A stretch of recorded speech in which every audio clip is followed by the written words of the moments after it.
All right. Mic check 1 2 1 2. Mic check 1 2 1 2. Can anyone in the chat hear me? If you can hear me, just push one.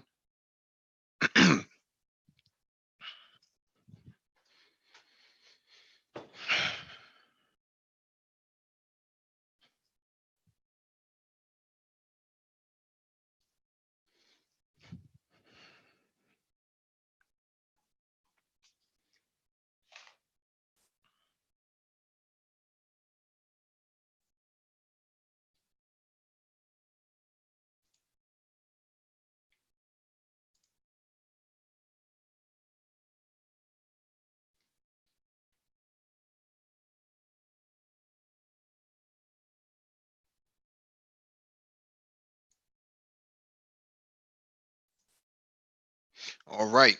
We got confirmation. Welcome back to the Black Brain Trust. This is episode 343, Geopolitics. Please hit the like button as you come in. Share the video if possible. Hit that notification bell so you get all the updates from the Black Brain Trust, including those posted on the community tab. We give a shout out to everyone in the chat. Mega Montana, what's going on? Black Caesar, what's going on? Willie Little John, what's going on? Big Brother in Life, what's going on? Reigning Woman, good evening to you. As always, Black Scorpion, what's up, man? And Complex, what's going on? Odinga, what's going on, man? So I apologize for being late. I had to attend my monthly NISB event, and it ran over big time, and it was worth it. Share some of the pictures I have here. So we attended an event tonight. It was a roundtable discussion, panel discussion, I should say. Had a great time there. Met some really diverse,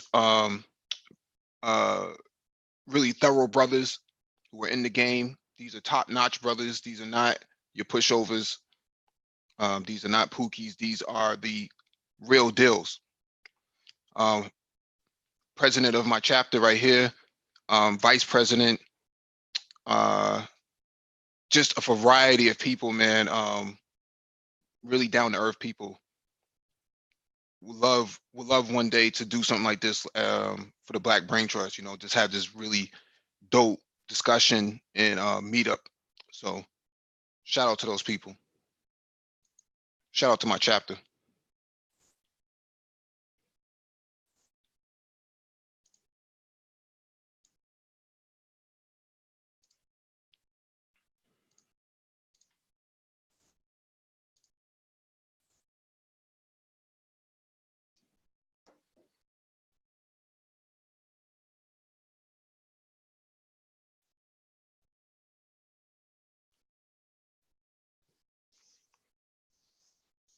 Yep, the discussion was about diversity and allies building alliances.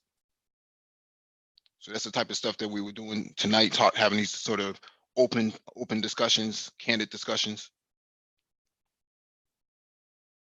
Yes, NISB, National Society of Black Engineers, Region 1. Stand up. King Joe the Great, what's going on?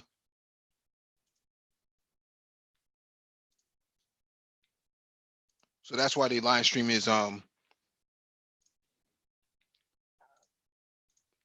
the live stream started late tonight. Had a great time.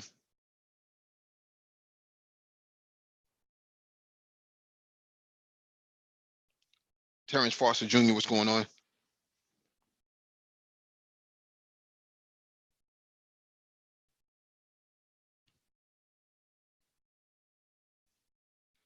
This is another dope brother right here who puts it down every time, man. Joe's a good guy. Yeah, just had a great time, man. So much diversity and so much positive energy in the room. So we had a great time today. Share a couple more pictures before we get started. So y'all can see that the Black Brain Trust does put boots on the ground. We don't just talk stuff here. You know, we're actually on the ground. A lot of these other guys talk it, but we actually do it. You had keep in mind this is a all black function, and you had white women and Asian women, um, Latinas in there. So yeah, man, that's what goes down.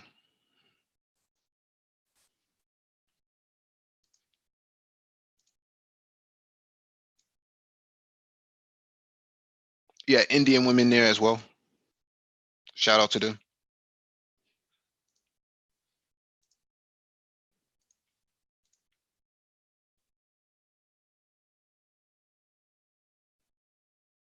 Giving out awards tonight.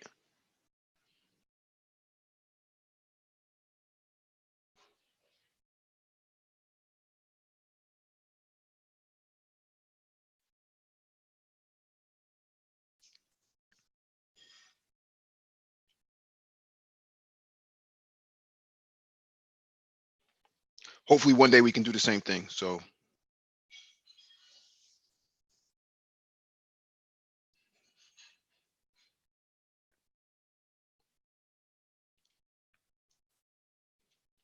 I'll show one more picture and then we'll move on.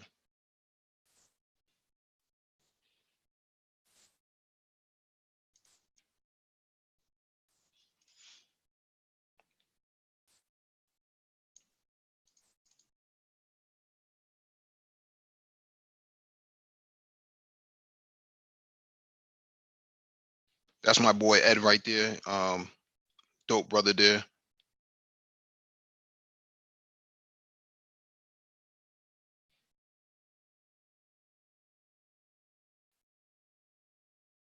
Yeah, it's just really dope, positive energy up in the room. Um, Nothing like the manosphere. It was more black brain trust than it was anything else. So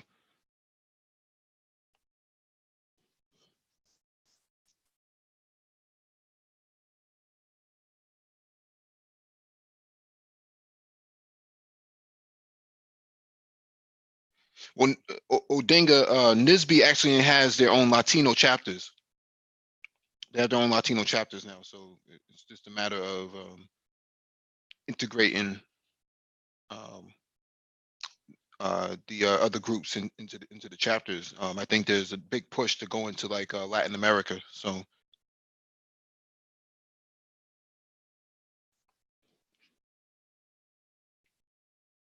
yeah, we had a great time. Hugh, engineers. It was just dope. It was just dope.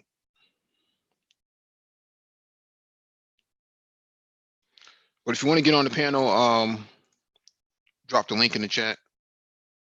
You all can join if you want to contribute.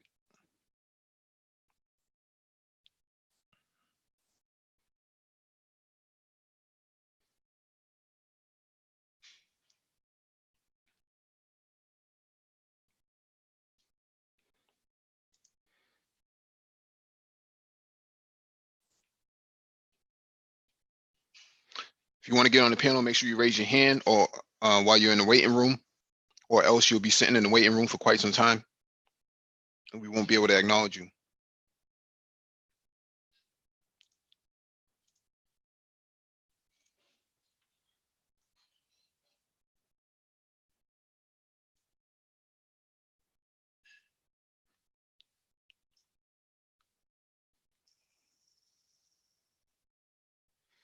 All right, first item on the docket is from Bloomberg.com. U.S. military says Japan must inform public of China threat.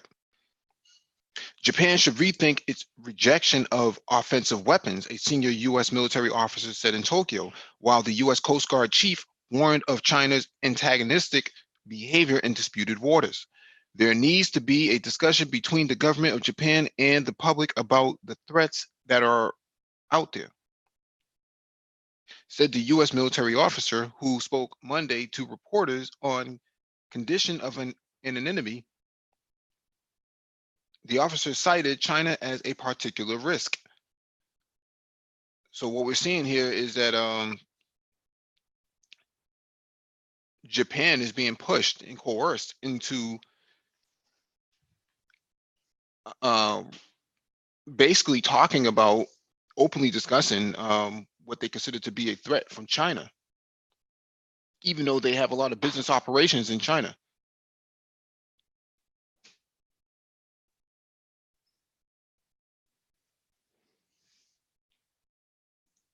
This goes against their best interests, and because of that, what will eventually happen is that China and Japan will get into some form of conflict, but will the United States back them up because they don't have the resources to actually do so? I don't know how long Japan will be able to hold out against China in a conflict. They would be pretty much overwhelmed and surrounded.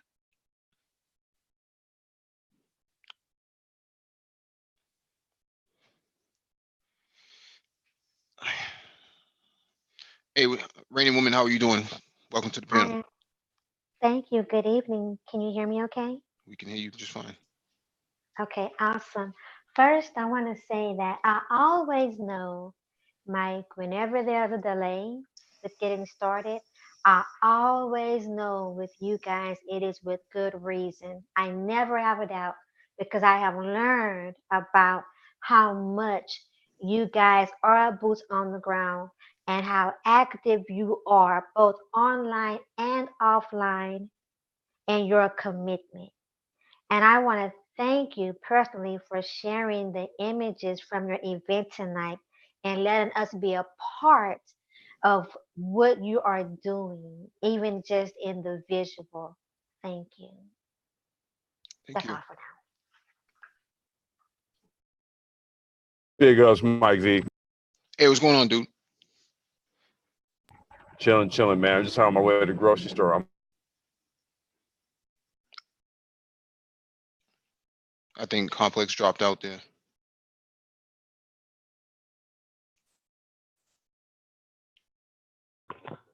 What's up, Mike? Good evening, chat. Hey, shalom, D. Hey, is this Nesby? They have chapters all over the world. Is there one in Africa or? We are Region 1, so Region 1 covers all West Africa and the tri-state area in New England. Oh, okay. Yeah, we're national, so.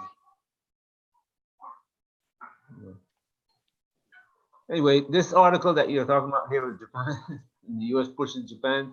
Mm-hmm. The U.S. is pushing. I was just reading an article. I think I sent it to you. China just leased that island in the Solomon Islands. It's Yeah. like in the middle of the Solomon Islands.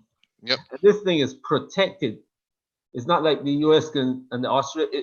I think it's like almost. I think China is going to build that up and make it like a threat against Australia.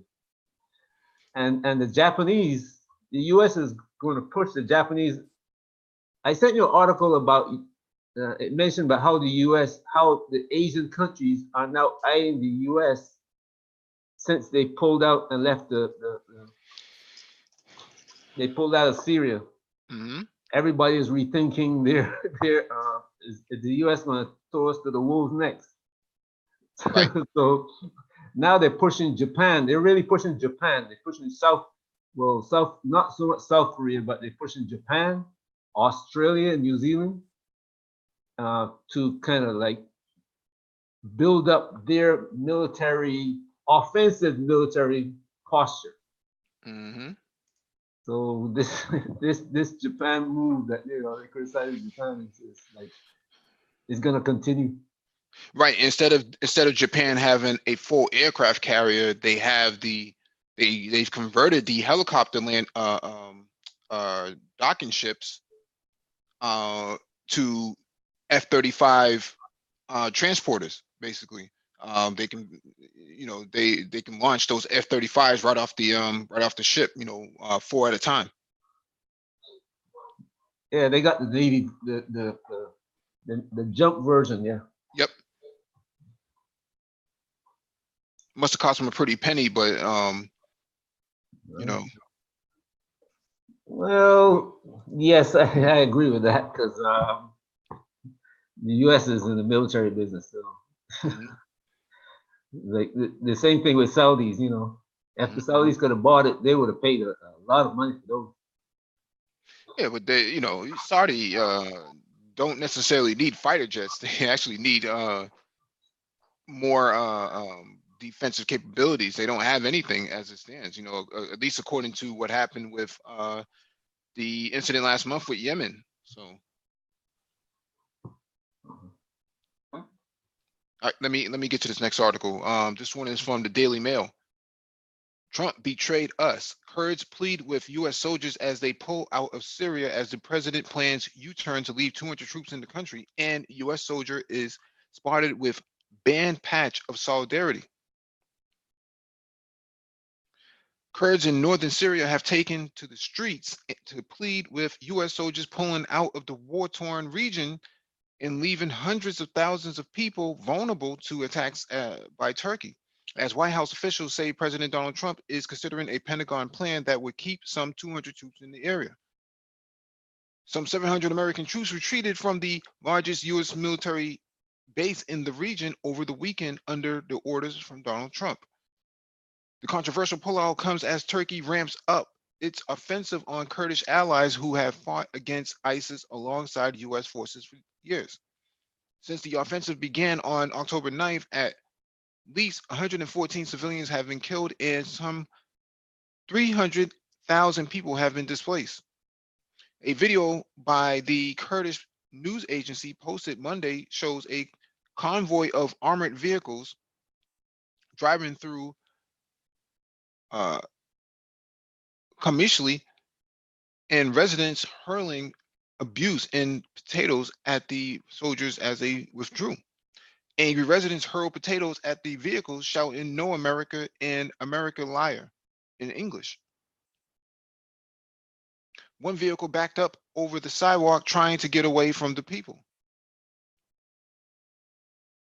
Videos shared on social media also show protesters attempting to block a 70-strong military convoy through Tal Tamir.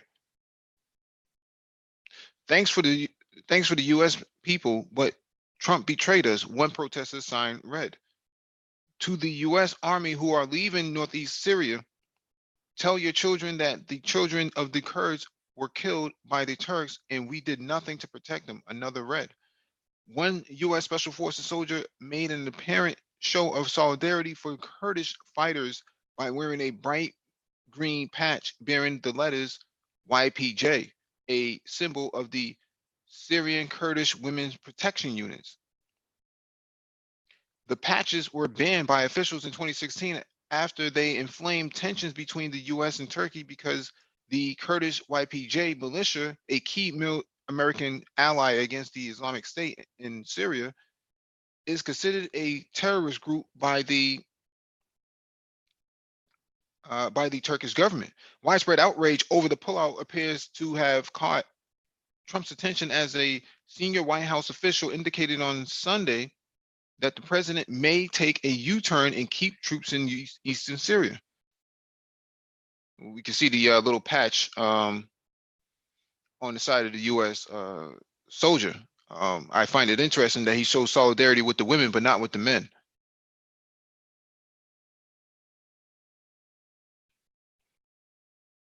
Must be matriarchal.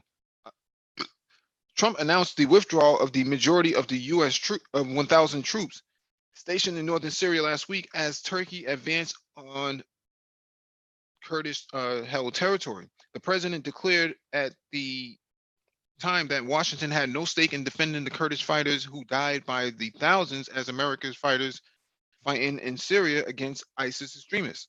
U.S. and Turkey leaders hammered out a 5-day ceasefire agreement late Thursday, under which Turkey gave the Syrian Democratic Forces, the de facto army of the Kurdish authorities in northeast Syria, until Tuesday evening to withdraw from a 30-kilometer strip of Syrian land along its southern border.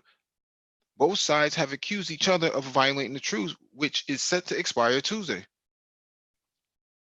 Trump's decision to withdraw troops was met with fierce criticism from former military leaders and politicians on both sides of the aisle, as new reports indicate that the president is reconsidering the swift retreat. A senior official in this Trump administration told the New York Times that the president is leaning in favor of a new Pentagon plan that would keep a small group of American troops in eastern Syria to combat the Islamic State. If approved, the move would mark the second time in 10 months that Trump has reversed his order to pull troops out of Syria. He initially directed 2,000 American troops to leave the war-torn country in December, but later backtracked and approved a more gradual withdrawal. The senior official told the Times that the troops would likely be stationed alongside the Iraqi border with Syria, away from the ceasefire zone negotiated with Turkish President Recep Tayyip Erdogan. So,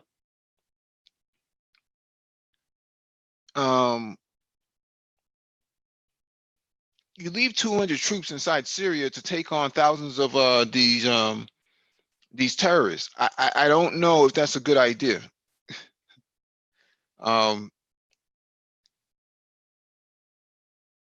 Seems rather interesting and dubious that you would leave so many guys there, so few guys there to fight a group of people that largely have been defeated by the Syrian military and the Kurds. Why not let the Kurds do all the heavy work? What do you need to really keep these guys around for? I think a retreat is actually better than, you know, more body bags for American soldiers. I would think. DE, do you not agree? Yeah, the less people you have in there, you're sure, like the, when you don't have a means of protecting yourself, you become not not a target of opportunity, but no, a target that is the focus. You understand? If you got 10,000 people in there, and you're less likely to get an attack or continuous attack than if you only got 200. So before the Russians and the Syrians were fighting the war, now America is like caught between the two, and with such a small force, they're going to get attacked also. Mm-hmm. Yeah, and we already saw reports, at least rumors of a couple American soldiers getting hit in the back. Well, maybe loading up their truck and a bullet whizzed right by them. Let me say, anybody, even the people on the Turkish side now could take pot shots at the Americans because there's so few of them, and it's like the people who are escaping from custody, the people who they're supposedly fighting, and the Turks and Syrians. Anybody can take a shot at you because you're amongst your enemies, and you don't have a vast complex. You know, when you got 2,000, 3,000 people there, your base is huge. If you only got 200 and it shrunk down, anybody can put a mortar right in the middle of the base.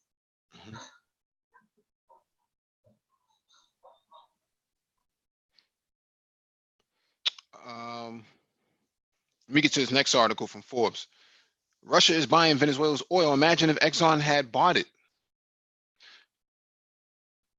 Russia looks set to be buying Venezuela's oil, like all of it, according to rumors in the market and one confirmed recently by Venezuelan daily El Naciona. Russia's state-owned oil giant Rosneft is going to take control over PDVSA, the bankrupt Venezuelan oil company that explores for and produces most of the country's oil. Rosneft is a big lender to PDVSA, and PDVSA is broke, so Rosneft wants to be paid. So it makes sense that the Venezuelan government would sell something. Rosneft owns large stake in Citgo, essentially a PDVSA subsidiary and a well-known gasoline station brand here in the United States. Imagine, if you will, the raucous sound of hysteria you would get from many newsrooms if, say, Exxon was buying PDVSA instead of the Russians. Let me give you a hint of the headlines and the following hot takes that would flow on social media by the hands-off Venezuela activists and their sympathizers. Headline: Exxon buys Venezuela oil giant Fidesa. Subhead: As Washington crushes countries with sanctions, Socialists United, unable to pay its bills, must sell prized possession. American Twitter: Another regime change for oil. This is pure theft of the resources of the Venezuelan people by greedy corporations backed by Washington. Latin American Twitter: Imperialist, Yankee go home, Trump bullshit, Venezuela Libre. Russia might buy Fidesa.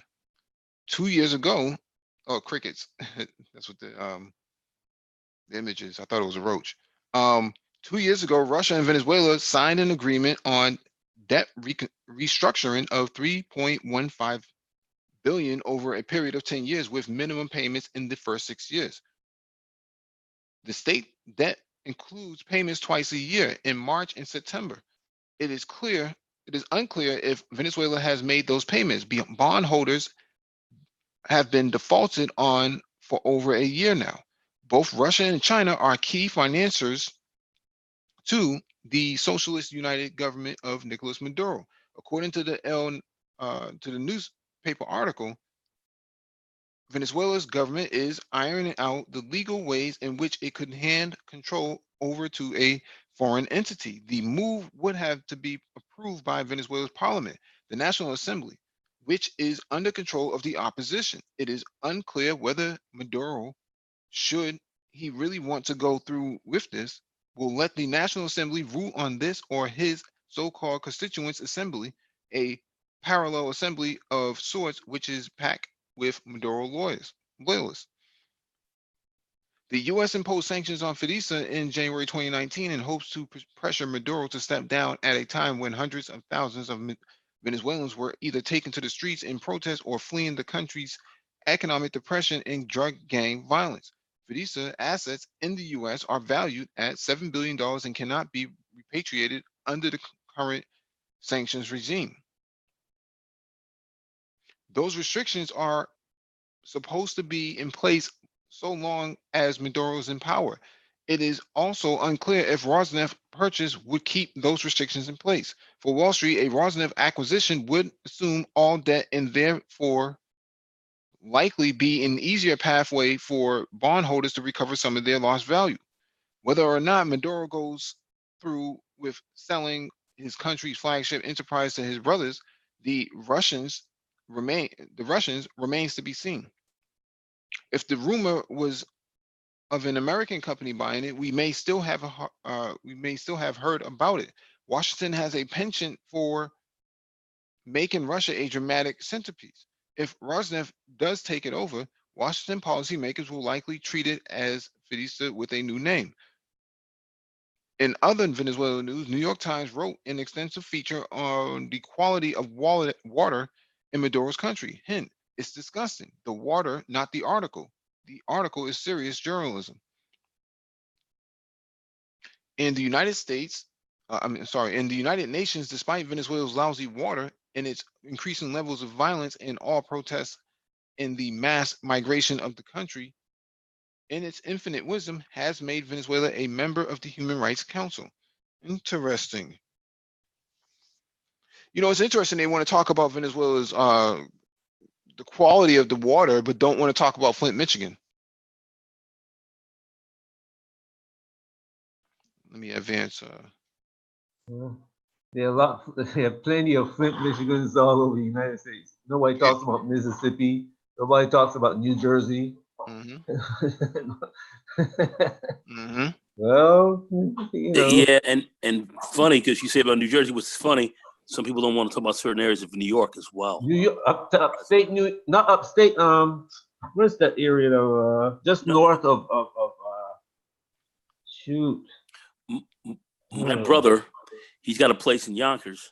Yonkers, yes. And he's close to the west side. He's got a real nice loft up there, nice place. He says the water quality. His wife's over there says the water quality is so bad they don't drink out of the sink. and they believe because there are more black residents over there than over on the east side, that they believe that they're actually poisoning folks on that side of town because the water quality is so bad. You know, and sometimes you turn the water on and you got brown water, looks like they fished it out of the toilet. This is going on in New York, people.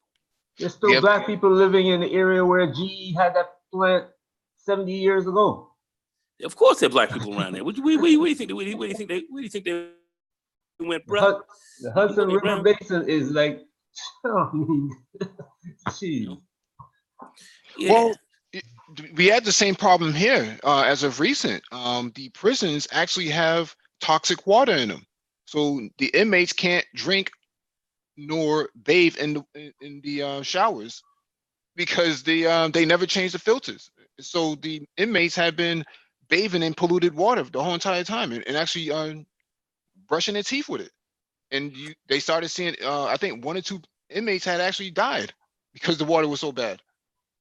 Yeah, I mean, so we have water issues all over, and he'd be shocked with some of this when. So he actually comes over to my house. What he does is he gets these big Poland Spring, big giant gallons of water. He has them stacks them up in the garage. Mm-hmm. The garage over here, comes over here and picks them up, man. That's how effed up the water is over there on that side of town. So you know, unfortunately, this is going on in a lot of places. You'd be shocked, and it tends to happen. It tends to be where you have more melanated and Hispanic folks. That's where you start to see a lot of the effery going on. Mm-hmm. Can vouch for it for real. We can vouch for this.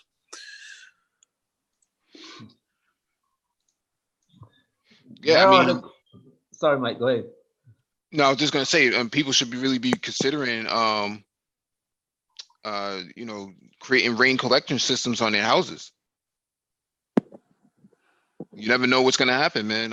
You may run out of water. I mean, I remember when the water was cut off just temporarily for maybe 6 hours or something like that. People couldn't wash clothes. The laundromats were shut down. People haven't bathed. You got people living out of their vans with hot rags. It was just pandemonium, man. It was just pandemonium. It's I know a lot of people don't want to look at that, but having water purification systems and so forth, and being up on some of this is to your advantage. Don't trust what's going on out there blindly. Just don't trust it, because I don't believe it's to be trusted. And my brother's wife, she's exceedingly paranoid. She says they're trying to kill black people here. That's what her belief is. Killing black, and you have a lot of Mexicans over there now, and they're trying to take the Mexicans out as well. And there's a lot of hatred against them, a lot of dislike against them, which I think is, whatever it is what it is. But you have to watch that.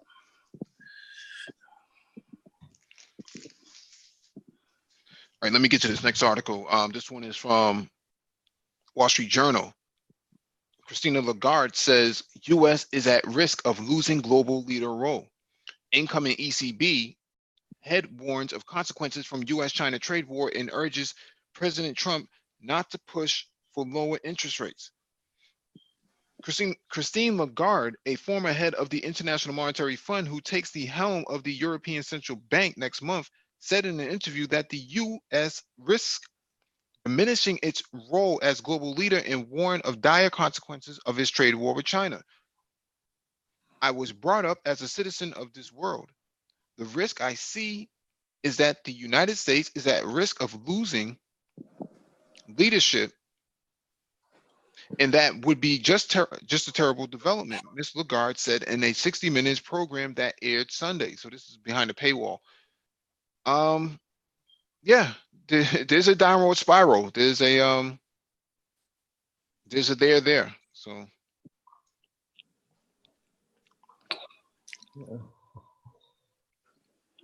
it depends on who they go after next. The old Iran, China is got the backing of the U.S. Population, but there are not many other people. I heard a conversation between the Prime Minister of Singapore and the journalist about last week, and he is saying that the U.S. is putting them in a very awkward place to choose between the U.S. and China,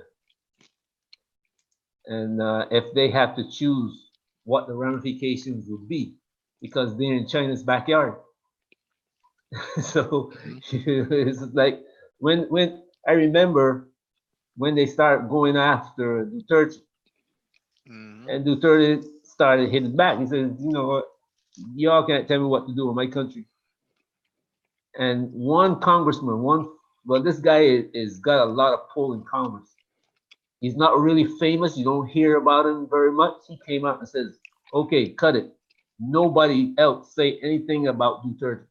And it ended right there. I mean, that day. Because Philippines, they know how critical the Philippines is to their policy. And if they start going after these people, what's going to happen? So what she's saying is true. What she's saying is true. You mean Trump went after the EU, remember, with tariffs? I mean, he was going after the EU with tariffs and going after. You can't do that, man. If you want these people to support you, especially against China, how are you going to go after them? Mercedes sells so many automobiles in China, all made in the U.S. We talked about that here on the Black Ninja. You can't do that stuff. Destabilizing the rest of the globe with your policies is not the way to go. So Nope. Let me go to this next article from CNBC.com. Pompeo asked about Turkey crisis, says Trump is fully prepared to take military action if needed. This is new. President Donald Trump is prepared to use military force if needed, Secretary of State Mike Pompeo said Monday when he was asked about Turkey's attack on Kurds in northern Syria. We prefer peace to war, Pompeo told CNBC's Wilfred Frost in a tape interview that aired on Closing Bell on Monday. But in the event that kinetic action or military action is needed, you should know that President Trump is fully prepared to undertake that action. The president is under heavy criticism for his decision to withdraw American forces from northern Syria, abandoning the Kurds who led the ground war against ISIS. The withdrawal precipitated Turkey's incursion into the border zone earlier this month, which has left more than 120 civilians dead, according to the UK-based Syrian Observatory for Human Rights. Pompeo declined to lay out a red line for what action would prompt a U.S. military response, saying he did not want to get out in front of the president's decision about whether to take action, whether to take the awesome undertaking of using America's military might. This is breaking news right here. SoftBank to take control of WeWork. That was bound to happen.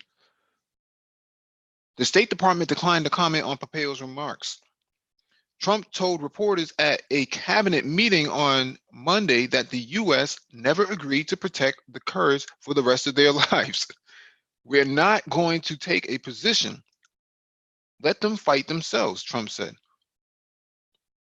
The U.S. imposed sanctions on Turkey last week following the country's incursion into Syria's northern border area, which has been occupied by Kurdish allies in America's fight against the Islamic State group. Turkey views the Kurds as terrorists. On Thursday, Vice President Mike Pence announced that Turkey agreed to a 5-day pause in attacks as the U.S. facilitated the withdrawal from Kurdish fighters in the region. Following the completed withdrawal, the U.S. will eliminate its sanctions on the country, Pence said. The ceasefire agreement was immediately criticized even by the president's Republican allies in Congress, who said it gave Turkey everything it wanted while abandoning U.S. allies. In the interview, Pompeo defended the agreement, saying he was fully convinced that that work saved lives. Not only the lives of the Syrian Democratic Forces fighters, but the ethnic minorities in the region, Pompeo said, referring to the Kurdish-led military force. Our allies see it the same way. We got real commitments to protect ethnic minorities throughout the region from the Turks in the course of negotiating that statement. I think that I think the work that we did saved lives, Pompeo said. Pompeo also sought to distance Trump's actions in the Middle East with those of his predecessor. The former Kansas congressman was sharply critical when President Barack Obama appeared to violate his 2012 red line in Syria by not authorizing a threatened military strike against the country despite evidence that its forces had used chemical weapons. Trump had pressed Turkish President Recep Tayyip Erdogan not to invade northern Syria before the Turks moved into the country. In an extraordinary undiplomatic letter said October 9th, Trump told Erdogan not to be a tough guy not to be a tough guy, but Erdogan reportedly threw the letter in the trash, and the country's military operation began that day. Asked whether Trump's actions mimicked Obama's, Pompeo said it's fundamentally different. He added, Turkey didn't the country that Turkey invaded. They conducted an incursion into Syria, a sovereign nation. We work with Kurdish friends, the SDF, up and down the Euphrates River. We jointly took down the threat of the caliphate of ISIS, Pompeo added. It was to benefit the SDF. It was to the benefit of the United States of America, and indeed to the benefit of the world. The commitment that we made to work alongside them, we completely fulfilled. Military action. I mean, okay, what happens next? If an F-18 Hornet shoots down a Turkish F-16, I don't know. Well, we're going to be firing on fellow NATO nations. We're going to be doing that. That's kind of what we're really looking at. I don't think that's going to happen. I believe that Trump is trying to. This is election year really coming up. He's going to try to keep to that campaign promise of de-escalating and getting out of getting out of that region. I think that's what this guy's going to do. Do I think we're going to be firing on fellow NATO countries, even though Turkey is acting rather rogue? I already told you I think that they've got a bigger or a bigger view here. They're looking at their level of hegemony one more again. They're looking at the old Ottoman Empire and re-annealing that over time. I really believe that that's what the case is.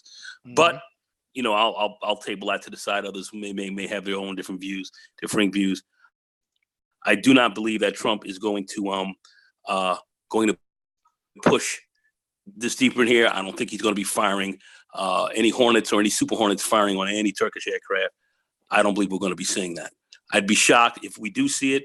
We are talking about a fundamental shift in the game, and I don't know if that's a situation we really want to get into like that. Middle East is a fire, and the only thing this is going to do is hype it up even that much more. And dealing with the complexities that are going on there, the different groups, and the different interests, I think the president wants to stand back and watch, and I think he and his crew are kind of serious about that. I don't know. What do you think, D.E.? Well, you're right about that. That Turkey wanting regional. Well, I read an article today written by one Turkish newspaper, and there is a mouthpiece in Turkey that pretty much speaks whatever Erdogan once said, and he said that Turkey is rethinking its regional aspirations, and they don't want to be left out of the region when it comes to decision making. So you're right about that. And the article mentions specifically the old Ottoman Empire. Yes. Specifically, it mentioned that Ottoman Yes. Empire.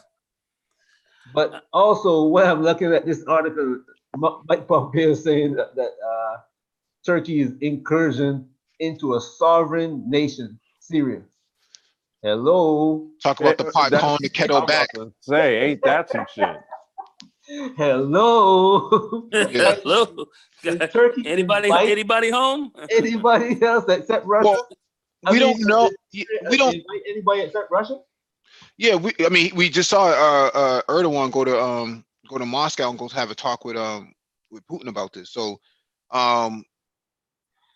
we don't know what was left behind to the Kurds. We don't know what kind of surface-to-air missile systems they have. They could potentially have Stingers, lots of them. True. I'm sure they do. I'm sure they do. ATGMs, we know they have a lot of them. And we know that they left behind a couple of APCs for them. So, you know, they could potentially shoot down Turkish helicopters, at least from that regard. And they could take out, from what I've read this morning, they took out a couple of there's IEDs planted all over the place, and a lot of the Turkish vehicles are getting hit by them. So, Well, they can take on the Turkish army. They will not win, but they can take on the Turkish army. What will happen is that that the U.S. really don't want to get caught. Not only is this a campaign promise for Trump, but with the Syrians moving into the area, retaking their territory, And the possibility of great point you bring up. Great point. is getting higher and higher. But D, I want to ask you this: what do you think this relationship is to what else is going on in Afghanistan, and looking at what's happening with respect to Iraq in those regional areas and conflicts that are brewing and getting ready to spill over in some very ugly ways? How do you think that plays into this? It has everything to do with it. Serious, because look at what Iraq said today. We don't want American troops. Those American troops that are withdrawn from Syria, we don't want them on our territory. And what's happening is that now the people in Iraq are getting boisterous. But that's a situation that's being started outside the country. The same thing with Lebanon. Lebanon is being destabilized because they want Hezbollah. And the Saudis is part of this part of that destabilization thing in Lebanon and Iraq. But the Saudis got a lot of problems because they got a real issue right there in Yemen right now. We know this. This is pretty obvious, but it's not going well for them. And you know, and they're kind of getting their with their 50 princes and their 90 wives' asses kicked. And that's a little bit of a problem right now. And I don't know how much they're going to be able to extend, their influence, given what's going on with them in Yemen. They've got some real issues there. They have complete influence over Lebanon. We know that. They do, but how long are they going to have that for? That's the question. For quite some time since they've been paying Lebanon's bills for the most part. Okay, all right, but okay. That's what the problem is. They started taking the money out after they pulled the prime minister into Saudi Arabia, put some words in his mouth. And when he got back home, he says, "You know what? They forced me to do this." So they say, "Okay, we're gonna do this to Lebanon." And between them and the Israelis dealing with it.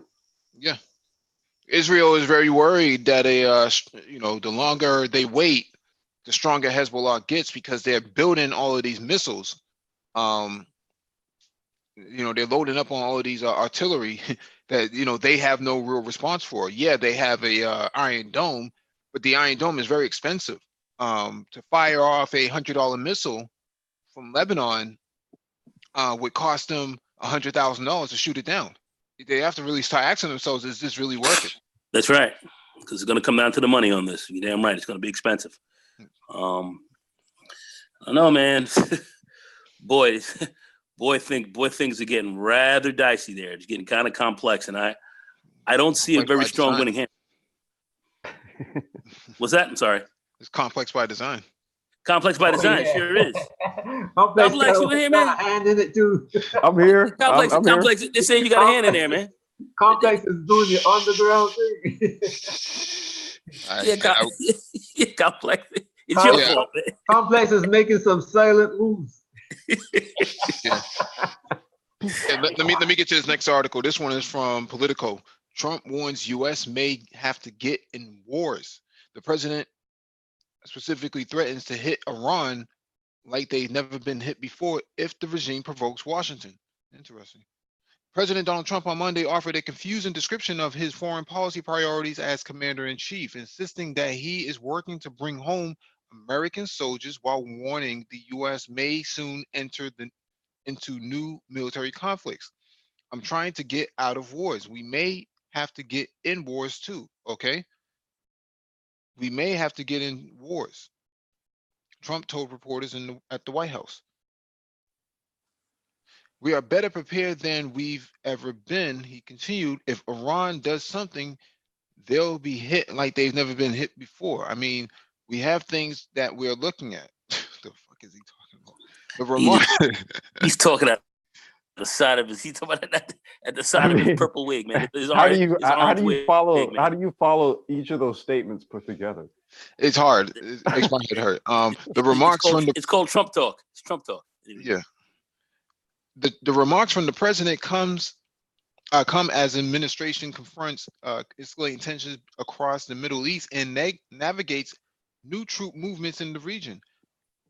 Trump in recent days has sought to promote a temporary ceasefire agreement Vice President Mike Pence negotiated last week with President Recep Tayyip Erdogan of Turkey, aimed at halting the slaughter of U.S. ally Kurdish fighters in Syria by Turkish forces. Meanwhile, Trump's directive to withdraw the last American service members from Syria has forced congressional lawmakers and Pentagon officials to reckon with the threat of potential resurgence by Islamic State militants.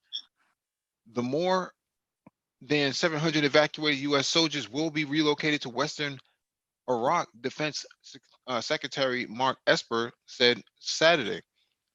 Although new media reports indicate Trump is considering keeping a few hundred soldiers in northeastern Syria to counter advances by Syrian and Russian forces into the country's lucrative oil fields.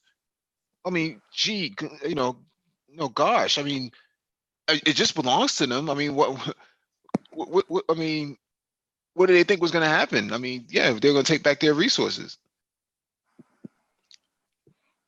Esper also announced earlier this month that the administration would be deploying another wave of troops to Saudi Arabia to help protect the kingdom from Iran's regime, despite Trump's campaign trail pledge to halt U.S. involvement in endless wars. The diplomatic relationship between Washington and the Islamic Republic has increasingly frayed since Trump's decision last year to pull U.S. out of the 2015 multinational nuclear pact, and the administration's steady series of sanctions against Tehran have in part provoked acts of Iranian aggression around the Persian Gulf. We're going to get into some wars. I mean, we may have to, but we're going to pull out. I don't know. Looks like Trump is a product of the rhythm method, because he's certainly talking that way as well. So pulling out, this guy is bugged. I'm not even thinking about. They don't have a coherent policy there at this stage, but I do believe his generals are looking at this, saying, "Hey, listen, I don't know if this is going to be very good for us in the short term, even in the long term." And coming into election year, this politics being played. I think he's talking to kind of, to say he's going to potentially continue to back up the Kurds or whatever, just to maybe keep his, maybe say keep their promise. But I just don't see, these guys really amping this thing up and where we can really benefit. I don't see it. If others do see where the benefits are, I'm all ears. I like to hear it. I've been checking out a lot of news, looking at what's been going on in the region. I don't see a lot of benefits for us. And Iran is not going to sit here and provoke more of a war there. That for us to come over there to attack. What Iran is going to do is consistently politically pressure us on the sanctions piece. So we can basically come back to the table and kind of, get back with the TPP and some of this stuff that Trump, I think, has mistakenly kind of backed away from. That's how I'm seeing it. That's how I'm reading it, guys. Well, I was gonna say, I mean, he came in talking about how TPP was a horrible thing that Obama had had us involved in, without really thinking a lot of this shit through. Now all of a sudden the TPP is a very attractive option. Yeah, I think that's what's going on here right now, and this is language right now, and Trump's not the smartest guy in the world as far as concerned, but I think some of his advisors are sitting back saying, "Hey, well, I was going to say, I mean, I think it's more, isn't this more reflective of his advice? He's the talking head, right? You know what I mean? I don't know if he's actually proposing these types of, global economic, proposals. I don't think that's coming out of him. Mm-hmm. DE, what you think, man? Look, he wouldn't flip flop. If it was, he wouldn't be flip flopping so much. I don't know. I think Trump is playing a two-handed game. On one side, say for instance, Iran. He's got the Japanese talking to Iran. You know that there's a back door into Iran. He's got the Japanese talking to Iran. He's got the Russians talking to Iran. And there's what's the other nation in Europe that normally handles U.S. business in that area? Not the Swiss, Austrians. Oh, you mean Oslo, Norway? Norway, yes. But these people are talking to him about Iran. They're talking to the Iranians. If you notice, there's not so much bellicoseness going on over the last couple of weeks, months. Because they're talking. But anyway, I think, I might be wrong, I hope I'm wrong about this. If Trump loses the election and he's gonna set the stage for the Democrats, just like what he found when he came in, is that he's gonna put the US on almost, either he's gonna put the US into a war, or on a war footing, where he escalates something that the next president has to de-escalate or commit to war with. Well, I think if the Democrats get back in there and Obama and their crew, ostensibly a lot of his people are going to be back in the White House. A lot of his people are going to be back in. They're going to go right back to the TPP. They're going to continue on with what Obama had going first. They're going to go right back to that. They're going to de-escalate this thing and move a little bit differently, because you have to understand, if there is a real global conflict and you really start having some big issues there, and then Iran gets involved, then your European allies are going to have a lot of issues. This is not a good thing all the way around for us. It's not a good thing. So I'm not only talking about politically, from a business perspective as well. Energy, the whole ball of wax is balled up in there right now. And I think if this guy does go, if he goes, it's going to be back to Obama business. Even though he won't be in there, he certainly will be playing a key role in driving the ship. Mm-hmm.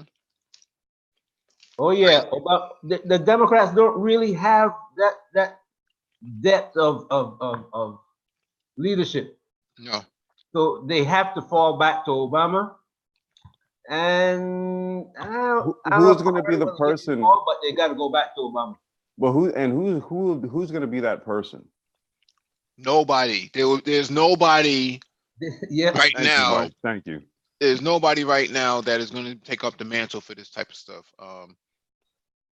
Let me get to this next article real quick. Putin, this one is from Newsweek. Putin looks on as nuclear submarine misfires during a massive Russian war game.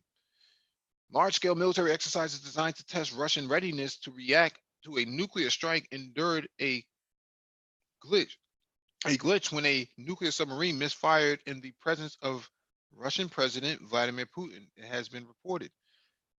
More than 12,000 Russian troops took part in the war games dubbed Thunder 2019, which aimed to test the capability of 5 nuclear submarines, as well as military aircraft and missile launchers. However, the K-44 Ryazan, a submarine which is part of Russia's Pacific Fleet, only managed to fire 1 ballistic missile instead of 2 at the Shizar test range from the Sea of Ohotsk,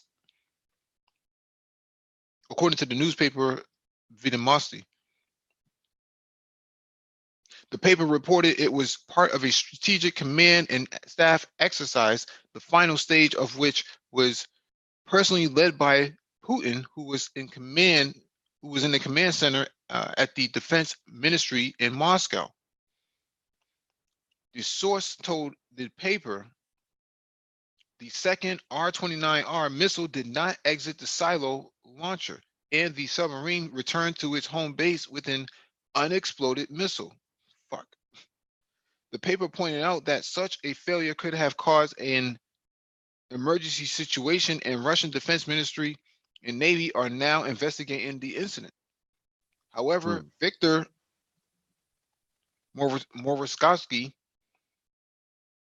editor-in-chief of the magazine Arsenal of the Fatherland, told Vidomosti that given the age of the missiles, a perfect result from them was not expected, adding, even when extending the life of newer strategic products, misfires do occur. The Soviet-era missiles were first deployed in 1977 and were the first sea-based ICBMs in the world. Russia's defense ministry confirmed the missile did not fire, but rejected claims that it could have caused an emergency situation. Having assessed the information received just before the launch about the technical condition of one of the missiles on the Ryazan submarine, the decision was taken to not use it in a training strike, the defense ministry said. So that's not a good look. Well, you got a missile that's 40 plus years old. It's basically a dud. Well, there's a variety. I mean, there's a variety of things that's probably going on with a lot of their maritime operations, including the fact that they haven't been able to retool a lot of their fire control systems and things of that nature because they were so obsolete and so broke financially that they probably just put it off, kept delaying it. I still think if you pickle one of those bad boys off, it could be a problem. Oh yeah, so they got one off and not 2, right? But even if you get one off, man, I don't care when it was made. That shit hurts, man. You get hit with that. Well, you get hit with it, yeah. That's gonna put a deep hole in the ground. It's gonna put a deep hole in. I guess in looking at it in terms of Russia's military industrial complex, right? If you're trying to sell sea-based weapon systems, not a good look.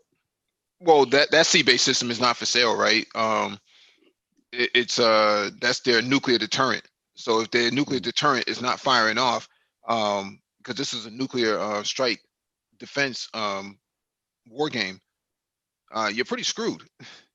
Unless you have an alternative, and I know they have the S-400 and S-500 Prometheus, but still, if you're trying to fire that sucker off in the middle of the Pacific, you're pretty screwed.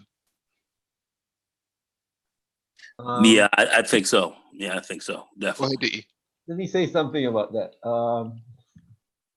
There's a difference between war games and a hot war.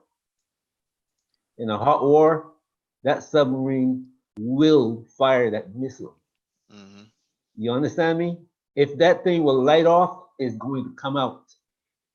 That's what's going to happen in a hot war.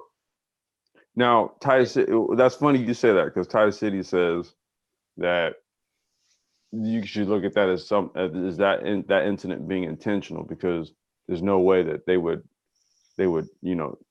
there's no way that they would announce something like that without there being an agenda behind it. Right. You have a submarine. What do you guys say? You got $1 billion submarine, and this missile, it suppose the the launch system on this missile, you detect, you might have a bad switch, a bad sensor. You don't know if the sensor is bad. You know what? You're not gonna guess and damage your submarine. You know what I'm saying? Because the submarine, instead of coming out of the water before it fired, from the time you push the launch button, that thing might fire inside the submarine if the sensor is bad. So you don't want to do that and destroy your submarine just to show off a missile. So you're in a different situation altogether. If this was a hot war, You're that right, missile right. is going to go off. I promise you, the U.S. submarines are going to do the same thing. That is the way it is. I would like to say this. Do you remember the movie Hunt for the Red October? Yep, I watched that movie. Yeah, yep. You remember Fred Thompson in there? Yes. Russians don't take a dump without a plan. I agree with that. You remember that? Yep. Well, I think that's what we need to be thinking about. Thai City, I think you're right on the money on that. Anyway. Oh yeah. Yeah. So you know. No, that's not uncommon that Russian hardware fails though. We've seen that many times just the last couple of years. It has happened. They've had broken arrows and submarines drop and all. Yeah, we've seen it. We've seen it happen. Yeah, we've seen A couple many submarines drop. Yeah, yeah, that was recently. I think this year a submarine had fell. Yep.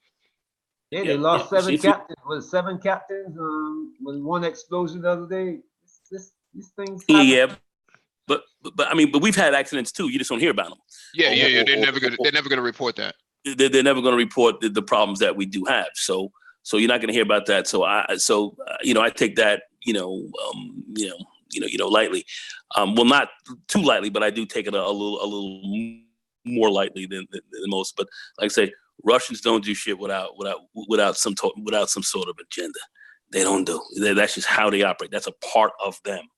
So regardless of administrations or whatever type of platform they say they're underneath. Anyway, go ahead. I'm sorry, Mike. Go ahead. No, I was just gonna say that it's an old missile. It's not unlikely that they have some duds sitting around or fire control systems malfunctioning because they just don't have the resources to keep these things together. I know myself covered this last year on one of the documentaries that Russia's Navy is so old and decrepit at this point that they have to use a lot of artificial intelligence and automation to make up for the lack of sailors and submariners, because a lot of them are aged. They're well into their deep 50s, still on submarines. They don't have enough young personnel. A lot of millennials are not going into the military like they hoped they would. So there's a lot of under-resourced, underfunded operations still going on, and they're starting to figure out that this doesn't necessarily work very well. Not only is millennials not going into military, those millennials are leaving, going to European countries. Oh yeah, they're coming to America too. They're coming to America here. Yep. Yeah. But I've heard a lot of people say that a lot of them are coming to America, working here, and they're still working for the Russian government. They say a lot of them are kind of like undercover spies, still working for Putin, which I think is kind of interesting to hear that. But I believe, quite frankly, from the Russian perspective, I don't believe that they feel that the preeminence of pure military power is how they're going to project their influence over the world. Now, I think they're looking more from an economic and political perspective, and really playing against the immense blunders and tremendous mistakes that the United States has been making over the last 15, 20 years. And I'm sure they're predicting that we're going to be making some very large and massive ones in areas that they have great areas of interest, like Africa and so forth, where they can link up with other powerful countries to kind of forward some of America's progress, which I think is the proper way to go. And I think, and they're grabbing a lot of gold and everything else like that. So they're planning to play a very heavy financial game here. Their economy right now and their government is kind of running, with very, very low debt. So they're going to have cash on hand. They have zero debt as of 2019. Yeah. They so they're running very, very little debt as far as any debt at all. And they're grabbing a lot of gold. So they're looking to shift the balance of power here economically. I think their game plan is sophisticated, it's intelligent, it's three-dimensional thinking. They're thinking down the line, and they're counting on us making tremendous mistakes because this country is going to overreact to the loss of really, Caucasoid hegemony from the standpoint of the white man here in the West. And they believe they're going to overreact and make some critical mistakes with respect to that. And they're going to be in a position to take advantage of some of that. And I think they're right on the money. I think they've seen this properly, and I think they're going to play this thing out with the Chinese and others. And that's what I think is going down. And I think their game is a little bit more of a long-term wait. I don't believe that they think that military, sheer military power is going to handle this. What's coming up? I think they see that's not the way to go. All right, let me get to this next one. This one is from the nationalinterest.org. Meet Russia's Poseidon thermonuclear torpedo. It could start World War III. Russia has begun underwater tests of its Poseidon thermonuclear torpedo. The Poseidon is an 80-foot long nuclear-powered submersible robot that is essentially an underwater ICBM. It is designed to travel autonomously across thousands of miles, detonate outside an enemy coastal city, and destroy it by generating a tsunami. Fucking tsunami? Jesus. In the sea area protected from a potential enemy's reconnaissance means the underwater trials of the nuclear propulsion unit of the Poseidon drone are underway, an unnamed Russian defense official told the TASS news agency. Not TASS, that other guy, TASS news agency. The source also said the reactor is installed in the hull of the operating drone, but the tests are being held as part of experimental design work rather than full-fledged sea trials at this stage. TASS also reports the Poseidon, the name was chosen in a web contest held by Russian Ministry of Defense, will be armed with a 2 megaton warhead. That's more than enough to destroy a city, but that leaves the question of why Russia would choose to nuke an American city with an underwater drone, even one that allegedly travels 100 miles an hour, when an ICBM can do the job in 30 minutes. Russia suggests the Poseidon is a retaliatory weapon that would revenge a U.S. first strike, even if American missiles were capable of stopping hundreds of Russian ICBMs. But even in the unlikely event that the U.S. could intercept 500 or more Russian ballistic missiles, a delivery system that could take days or weeks to reach its target seems handily and efficient deterrent. More intriguing is the suggestion that the Poseidon could be used against U.S. aircraft carriers. A very fast nuclear-armed drone could prove difficult for American anti-submarine defenses to stop. In a March 2018 speech, President Vladimir Putin described his nation as being able to move at great depths, I would say extreme depths, intercontinentally at a speed multiple times higher than the speed of submarines, cutting-edge torpedoes in all kinds of surface vessels, including some of the fastest. It is really fantastic. They are quiet, highly maneuverable, and have hardly any vulnerabilities for the enemy to exploit.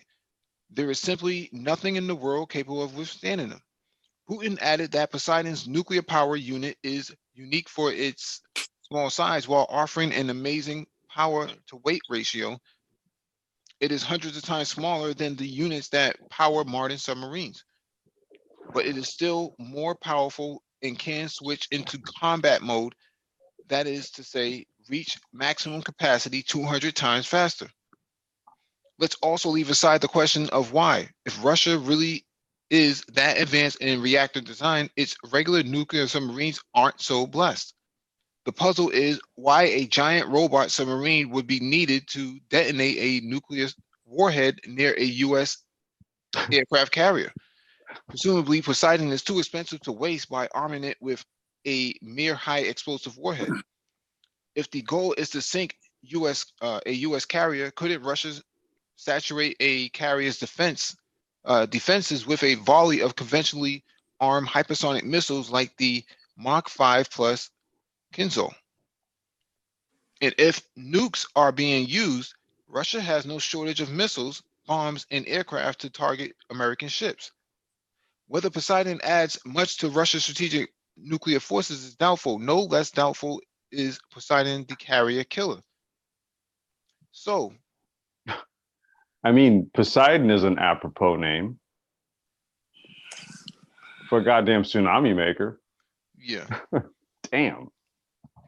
Yeah, that's some ill shit, a tsunami maker. And I'm just thinking about Poseidon. I keep thinking about the Poseidon adventure and Shelley Winters falling off of the the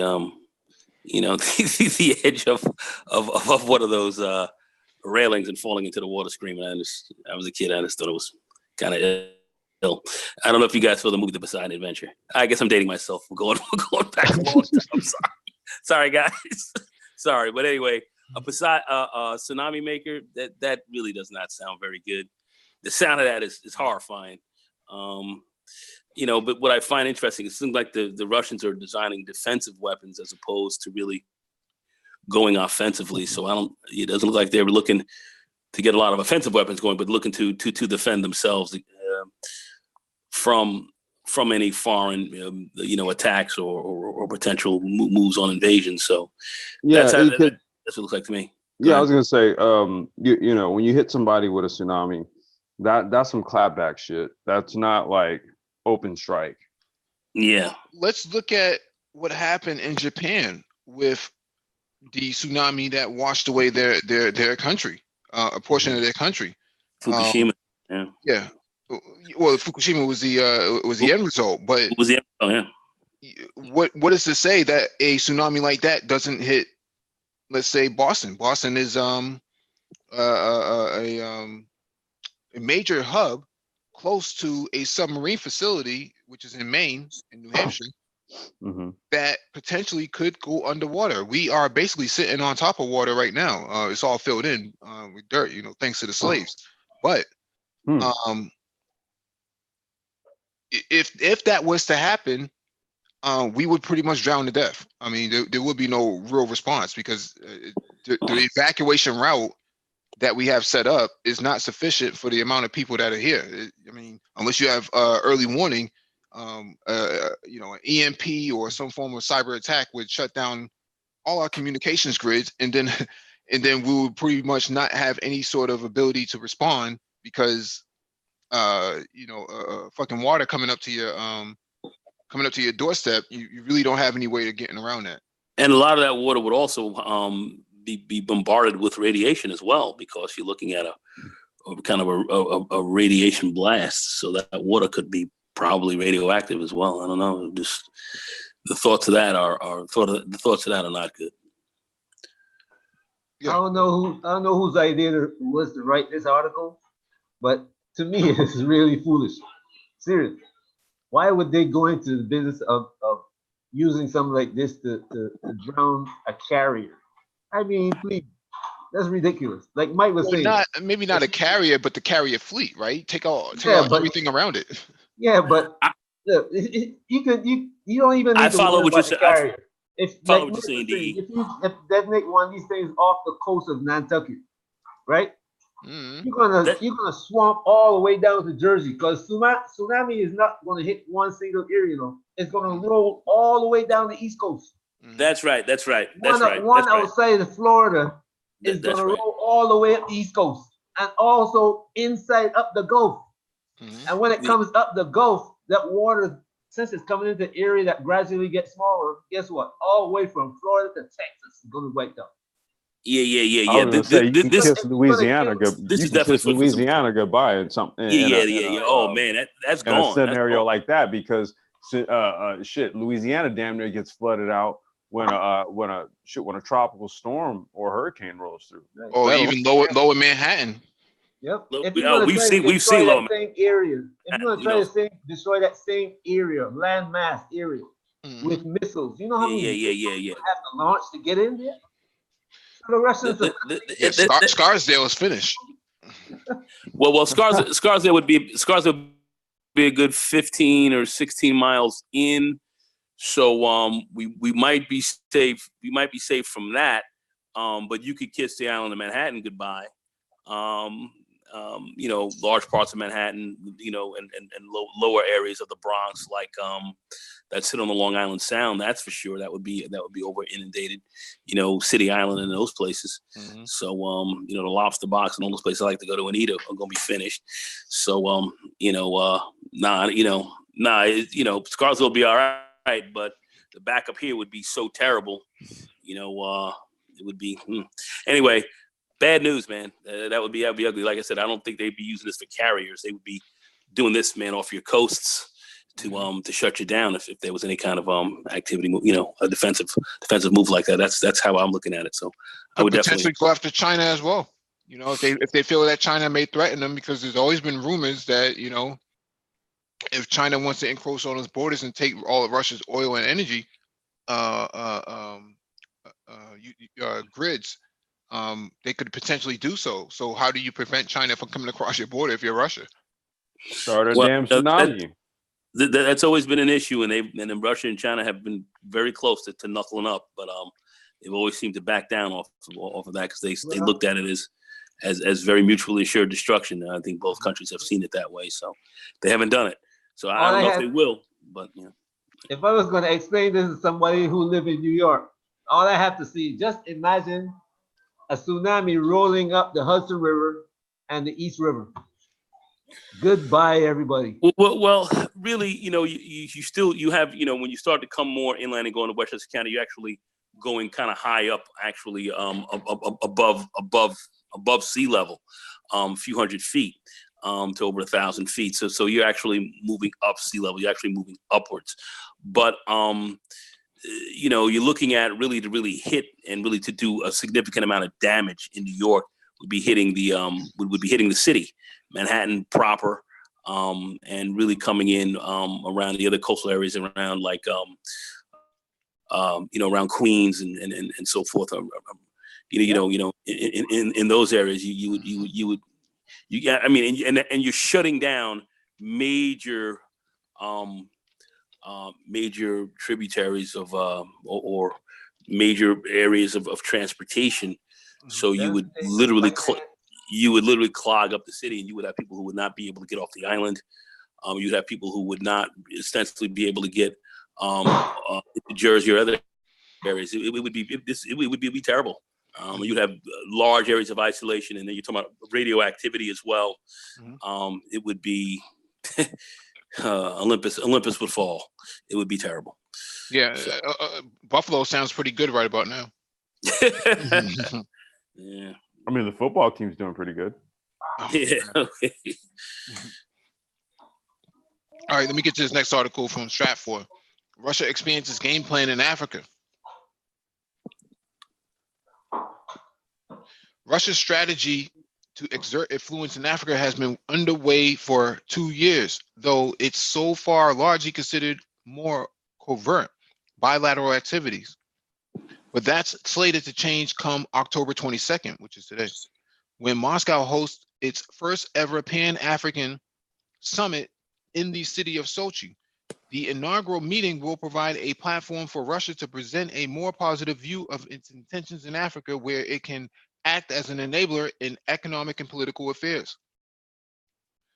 More than 40 African leaders are scheduled to so far attend the 2-day event, many of whom hail from countries Russia has never had exceptionally close relationships with. But Moscow's ability to make inroads with these new nations will be limited by its lack of the massive budget that its Eastern and Western rivals have long leveraged to stake their claim on the continent. Thus, Russia's expanded new diplomatic efforts in Africa will likely focus less on offering purely financial support and more on fostering more pragmatic security and infrastructure partnerships. What Russia has to offer. Moscow has been a notable provider of low-cost, low-sophistication weapons to Africa for roughly 60 years. Its charm offensive at the upcoming summit, just as it has been in its relations with individual countries, will likely consists of attractive acquisitions in the military domain. Russia has also always been keen on helping African states construct energy installations, and there's a chance Moscow will showcase its existing nuclear power agreements with countries or sign new ones during next month's Sochi meeting. So Russia ranks cooperation in Africa. So purple is the highest, yellow is not so much as documented. So We've been calling this. yeah, Sudan, Central African Republic, Madagascar, South Sudan,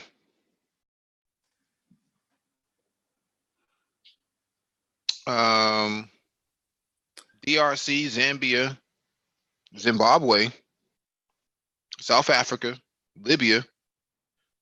Russia has a pretty good relationship with most of these countries, and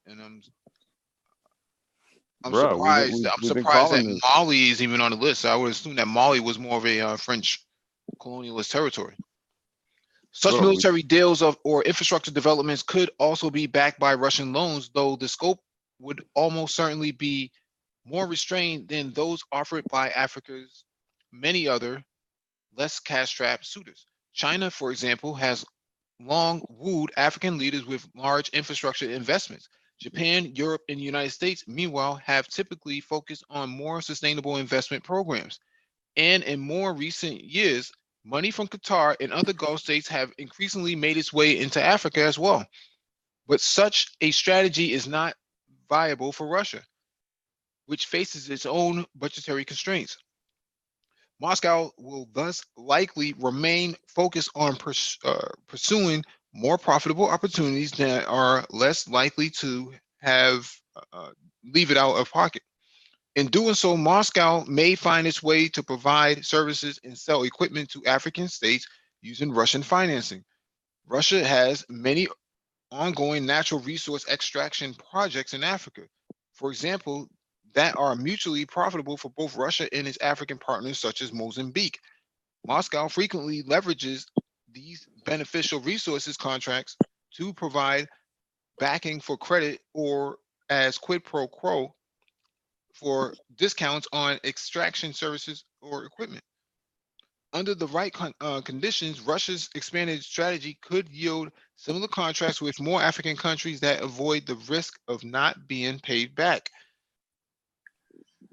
But Russia will lean on more than just pragmatic offerings of military and infrastructure support in its cross-continent pursuit.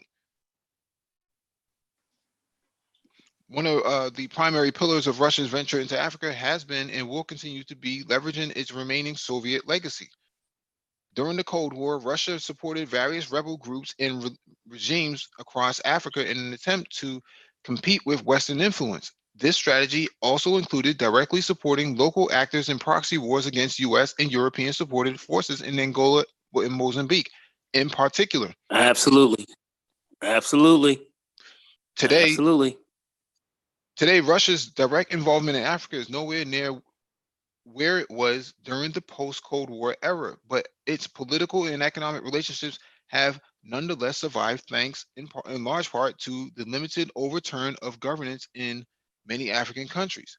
The leaders are, or future leaders that the Soviet Union educated and trained are all still hold significant influence in many of these countries. In some, such as Angolan President Lucinero, Lou how do you pronounce that, Nago? I can't read it. I'm sorry. Oh, sorry. Even remain in powerful positions in this day, offering Russia is a foot in the door. Russia's charm offensive in Africa will continue to lean heavily on its existing ties with some Soviet allies like Egypt. And indeed, Russian President Vladimir Putin will co-host the Sochi summit with Egyptian President Abdel Fattah el-Sisi, who also now heads the 55-member African Union. Unlike the Soviet days, however, Moscow can no longer rely on on the wave of local Marxism and Pan-Africanism that fuels local support behind its Africa policy nearly 40 years ago. In the era of independence wars and post-colonial struggles, these political movements saw partnering with the Soviets as key to freeing their countries from Western colonial oppression. Such outspoken movements have since died out, though that hasn't kept Russia from continuing to peddle the narrative of opposing Western imperialism in its pitches to African countries. Many African leaders don't appreciate Western meddling in their affairs, which provides some space for this angle to be successful, but it doesn't account for the growing number of other non-Western suitors vying for influence in Africa.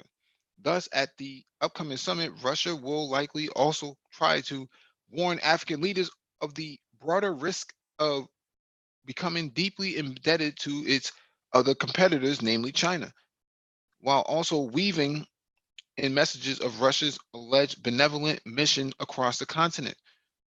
Whether this combination of scare tactics, anti-US rhetoric, and pragmatic offerings can successfully distract from Russia's inability to funnel the kind of cash into Africa that so many other countries can remains to be seen.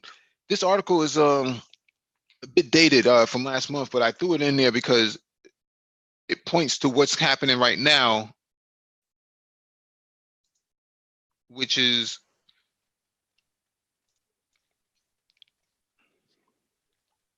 this week, starting this morning, the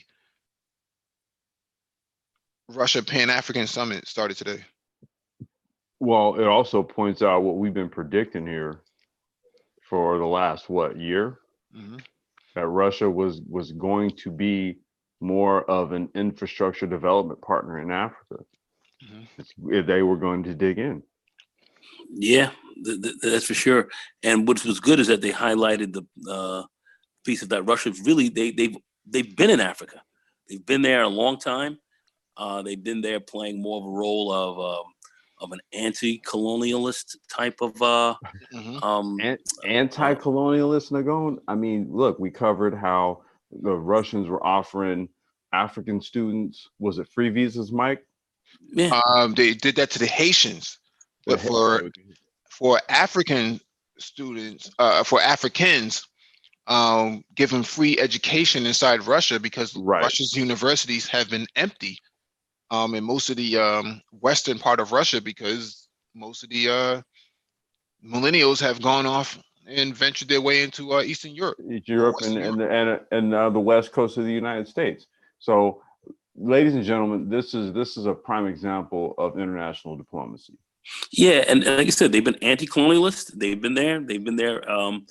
Certainly with the Angolan Revolution and so forth. They've been involved also. Their influences in South Africa. They've been on the continent for quite a while, and now I think they're in a position, even though they're no longer the Soviet Union per se, even though many of the players are still in place. They're looking to cash in on a lot of that. On a lot of that work that they've done, and I can understand why. So their long-term strategy towards Africa has actually been a rather intelligent one, I see that continuing in the future. The United States, we haven't played things properly over there, or not as smart. So, but I'll also say one more again for the Black Brain Trust, that leaves open opportunities for brothers who are thinking about going over there and looking at things and possibly doing business there. I know we had Brother O'Shea come in here and say, hey, listen, it's going to be tough to do business on the ground there. That may be the case, but that certainly is something that I do believe that the African continent is open to, and I think that's something that we need to deeply, deeply, deeply examine. Well, I was going to say, I think upon deeper examination,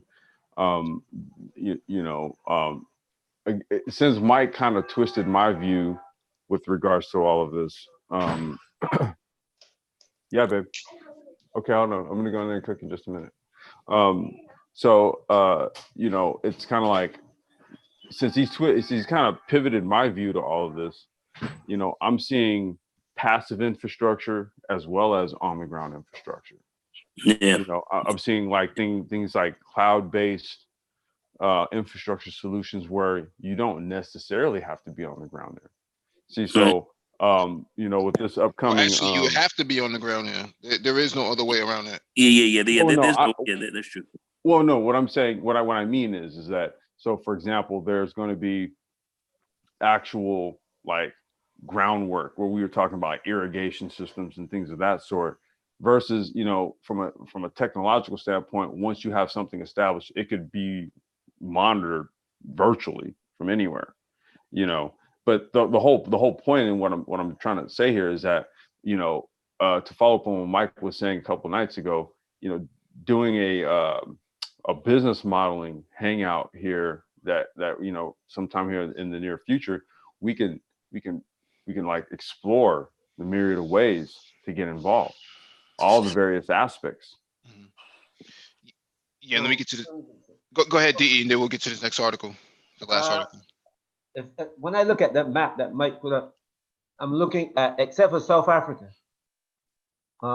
Russia is, the countries that are listed there are places where the Chinese are not in a big way. You're right In about that. one circumstance, Yeah. the Chinese are not in DRC or CAR in the same way that they're in South Africa or in Kenya or Tanzania. So the Russians is moving into spaces that are not, they're not going to have a conflict with the Chinese right now. And secondly, the same thing that Nagone is saying, that about this long-standing relationship, you know, because the Cubans might have been fighting in Mozambique, but was Russian weaponry. They were backed up by Russia. They were certainly backed up by Russia, no doubt. And as far as um, on the west side of France really is falling apart. The west, the Southwest Africa, well, West Africa, they have just formed their own monetary system. It's not in place yet, but they signed an agreement to do it. So the French are being pushed out, and the Russians are moving in. You know what I'm saying? If the Russians go in there, it's not like on the East Africa where the Chinese have more sway in there. The Russians now are moving into the West Africa, the era of West Africa. So Africa now is going to have kind of like two advisors who are moving in the same direction and advising the people that they can look at the US and say, look, Europe and America, what have they done for you? If you look at what America is doing in the Middle East, they're leaving their friends behind. They're pushing their friends around here and pushing their friends around here. You're going to wait for that. And then the Russians, the Africans now have like a fulcrum against the West. They can say, look, well, the Russians promised us this and the Chinese promised us this. You haven't done anything. You know what I'm saying? You gotta put up or shut up. And that's what I see going on. Well, it's not even a promise, man. It's, you know, there's pacts being made, and you know, structures being built, roads being paved. Right? There's way more that's come out of any sort of arrangements or agreements that Africans have made with the Chinese or the Russians than was ever come out of you know, any sort of arrangement that they've made with, like, you know, the Europeans or the US. Yeah. Let me get to this next article. This is from the Financial Times. Putin seeks friends and influence at first Russia-Africa summit. Russia will host its first ever Africa summit on Wednesday as the Kremlin seeks to rebuild neglected relations and goes in search of new political allies and trading partners. A big geopolitical player in Africa during the Cold War, Moscow has been vying with China, Europe, and the Gulf states for influence and commercial opportunities in the resource-rich continent. In a charm offensive in the seaside resort of Sochi, President Vladimir Putin will welcome more than 40 African leaders, including those of Kenya, Nigeria, Ghana, and South Africa, as he tries to sell Russia as a long-standing and dependable partner, in contrast to the US and former colonial European powers. Commenting on Mr. Putin's African strategy, Irina Filatova, a professor of African history at Moscow's Higher School of Economics, said, "Sure, Russians are foreigners, but they are different. There is shared common attitude to the West, which is that the global structure as it is today needs to be changed." She added, "I don't know how much Russia can afford to spend, but it definitely comes with less baggage. Smaller sums with fewer conditions are welcome, but to that extent, that is sustainable is a totally different question." Russian exports to African countries hit $20 billion last year, roughly double the level of 2015, but paltry compared with China's $205 billion on and heavily reliant on arms and grain sales to northern states. During the two-day summit, Moscow will seek trade agreements and partners for its large energy, mining, and defense companies. There is still a lot of scope for more growth. Egypt and Algeria alone account for 2/3 of Russian exports to Africa, said Charles Robertson, a global chief economist at Renaissance Capital. For African states, obviously, any diversification of funding sources is good. Having companies compete against each other for other investments is also positive. For for African governments, the more people come into mine or explore for oil, the better, he added. While Moscow lacks Beijing's financial firepower, it has built influence from Algeria to Uganda by lending support to strongmen, managing natural resource projects in war-torn countries, and building on long-standing defense relationships. Lorosenko, Angola's president, trained at a Soviet military academy in Moscow in the 1970s. While the flag of Mozambique bears a Kalashnikov rifle, the USSR's most famous weapon. These and other Cold War era ties have already helped some Russian corporates tap into African opportunities. Russian aluminum producer Rusal owns bauxite mines in Guinea, while Kremlin-controlled diamond miner Alrosa has assets in Angola and Botswana. State-owned oil company Rosneft has interests in Egypt and Mozambique, and nuclear energy monopoly Rosatom has 15 projects lined up in Africa, though none have received final approval. This is just a map of Russia's projected projects on the continent. Yeah, they're getting mineral resources. They in there.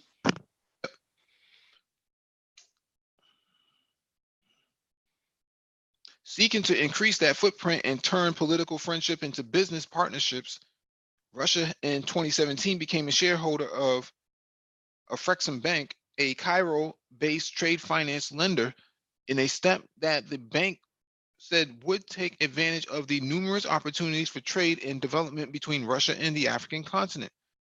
Moscow hosted the bank's annual general meeting in June, which was opened by Russian Prime Minister Dmitry Medvedev. The bank is also co-organizing the Sochi summit. In West Africa, which is beset by jihadist insurgencies, Moscow has made inroads through its security apparatus and its extractive industry players. Earlier this year, Nigeria's ambassador to Moscow told Russian state news agency RIA that President Buhari hoped to sign a military training and weapons cooperation agreement at Wednesday's summit to help the fight against the decade-long Boko Haram insurgency in the country's restive northeast. The war-torn Central African Republic is home to perhaps Moscow's closest African relationship. Russian mercenaries, reportedly supplied by a company with connections to the Kremlin, guard President um, Faustin, who appointed a former Russian spy as his top security advisor. Meanwhile, Russian companies have achieved or have received diamond mining concessions from the government. A lot of relationships have been based on military areas, and now they are opening up to deals in other sectors. All sides want to re-engage from a business standpoint, said Isaac Fukuo, founder of Boto Limited, a Nairobi-based advisory firm exploring potential Russian investments. The sweet spots are technology, energy, and power. Areas where Russia is traditionally strong and African countries have particular needs. Yet, for all the rhetoric, the Kremlin may find it difficult to repeat its feat of doubling trade with Africa over the next 4 years, unlike China, which is a net importer of natural resources and exporter of finished goods, and thus a natural partner for Africa. Russia is a fellow exporter of raw products and essentially competes in the same markets. The question is, what will they sell to Africa, said Mr. Robertson.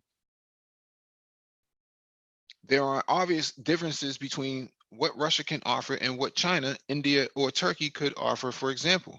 But Dmitry Peskov, Mr. Putin's spokesman, has said that the aim of the Sochi forum is not to position Moscow as a competitor to Beijing. We are speaking not about competition, but about mutually beneficial cooperation, he said.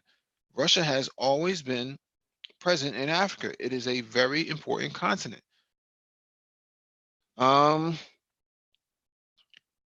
There's a lot of things that Russia could do outside of military arms. A lot of things that they can do. Just from an information technology perspective, they could actually lay down fiber from top to bottom across the continent. They have the resources to do that. You take into consideration, Russia has lots of advanced satellite technology that they can lend to the whole entire continent.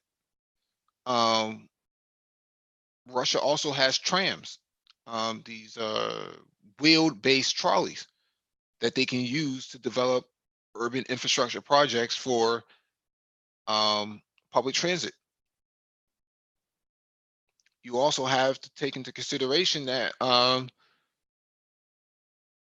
Russia could also provide agricultural support, for getting a lot of their agricultural infrastructure together. They So- produce a lot of like tractors and stuff. And not just equipment, but they actually do. They sell a lot of soybeans to China now. So Russia has a lot of capabilities and flexibility in these areas. I don't know why it's so difficult. Although I haven't seen the forum as of yet. Haven't read too much about it, but it'll be interesting to see what happens. There's a lot that could be learned by ADOS too. What if ADOS wanted to host a forum on what they can export to the continent and vice versa? You think that they would be having these sort of conversations, but you have these people who want to tell you that the Africans don't like you. ADOS doesn't see the continent as a viable economic partner. No, they see their super chats as a viable economic partner. Hey-o. Living super chat to super chat. So yeah, that's what's going on. Putin is basically opening his arms to the continent, letting them know that, if you want to get down, we can get down. Let's build something. I think there's a lot of flexibility. Putin may have a trick up his sleeve. I haven't seen the summit as of yet, but I think they have a lot of tricks up their sleeve.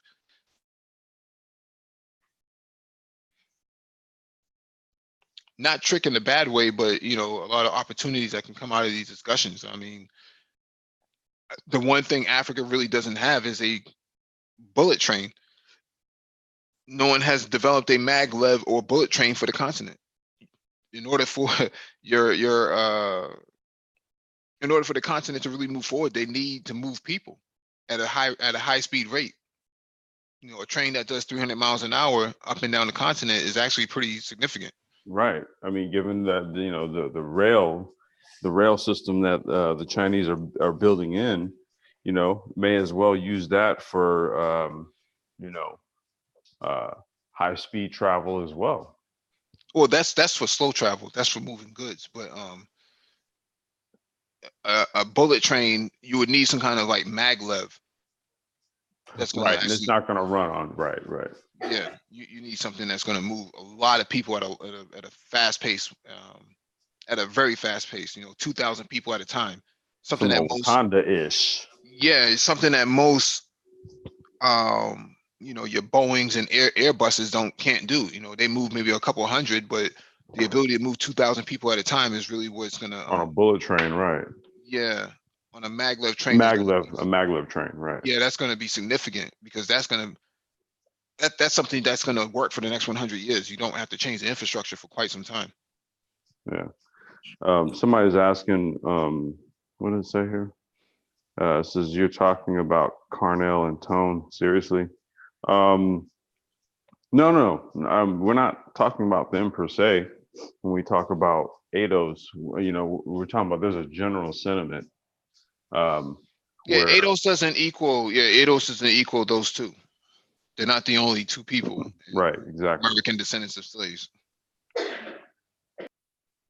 Which I think should be coined NATOs, North American descendants of slaves, because, slavery happened across the Americas with melanated people. But if we really need to be specific, then maybe we need to consider NATOs. Well, NATO certainly happens. Well, you had it in South America as well. So you had it in the Northern Hemisphere and the Southern Hemisphere. We did see it in both hemispheres.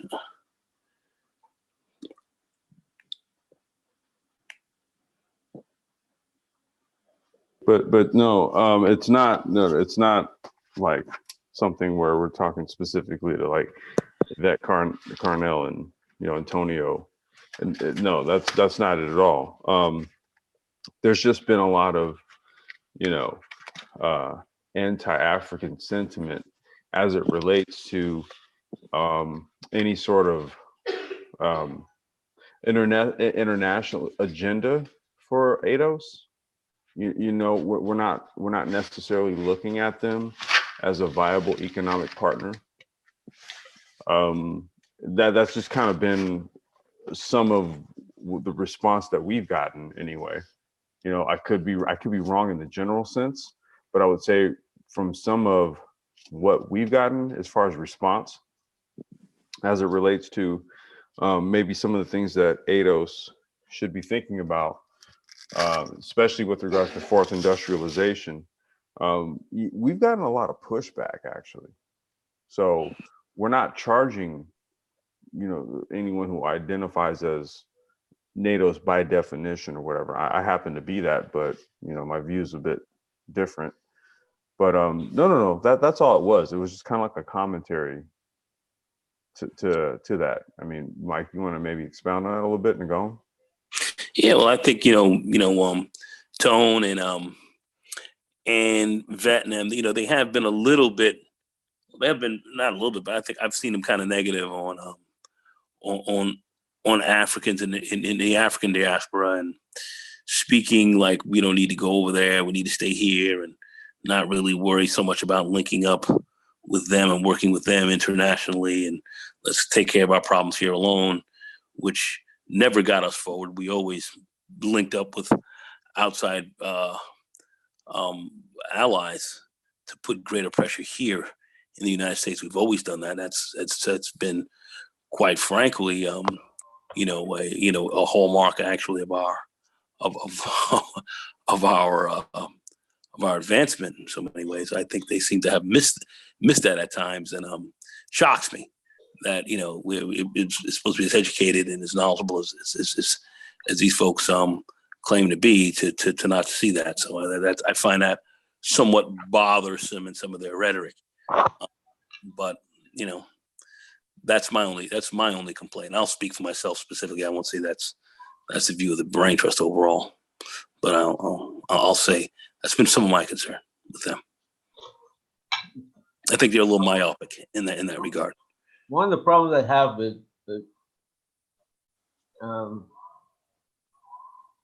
Black Americans, I mean, even people in the Caribbean sometimes, is that we think inside the colonial master's head. You know what I'm saying? It's like the people from Barbados, they think that, you know, whatever come from England is great. If it doesn't come from England, well, we got to look at it suspiciously. Everybody in America, every Black man in America should look at what's happening in America and question, should we be doing this? You see America withdrawing from the world and attacking everybody else. Do you see what's happening to our economy at home? Do you see how it's affecting us here? Every time we moved against Europe, which was our long-term trading partner. We moved against China. We moved against, they threatened Turkey with war. They threatened Iran. Look what's happened to the US economy now. You know what I'm saying? China is going its way with the technology. Russia, they're going into Africa. Russia's going into Africa. All the areas that the US used to trade with, now they're having competition in. So you as ADOS, or me as a Bajan, or if I came from Brazil, I have to be looking at that. And I'm saying, well, why am I getting left behind? So instead of questioning, you know, saying instead of questioning, the question should be, are we attacking somebody? The question should be, what should we be doing as a people to survive when the country we're in is going the opposite direction that we should be going?